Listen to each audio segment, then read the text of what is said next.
আক্রমণ করেছেন, সন্তান সমতুল্য তারেক রহমানকে বিশ্রী ভাষায় গালিগালাজ করেছেন। তার পরিণাম আজ কি হয়েছে তারা সেটা বুঝতে পারছে।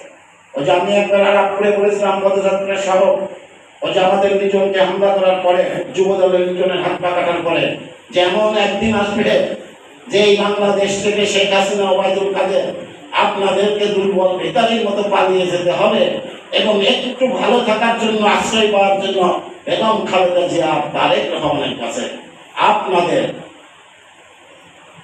ক্ষমা প্রার্থনা করতে হবে। যাই হোক, তাদের আমরা ক্ষমা প্রার্থনা করার জন্য বলিও না, ক্ষমা তারা পাবো। আর একটা কি বলেছে আর এখন মাত, যে শাপলা যদি নির্বাচনী প্রতীক না হতে পারে, ধানের শীষ হতে পারবে না। আরে বাবা, বয়স তোমাদের কম আছে ভালো কথা, ইউনিভার্সিটিতে লেখাপড়া করছো, তোমরা কি ইতিহাস পড়ো না? তোমরা কি বাংলাদেশের স্বাধীনতার ইতিহাস জানো না? তোমরা বলো ধানের শীষ থাকবে না। ধানের শীষ তো মাওলানা ভাসানীর প্রতীক ছিল।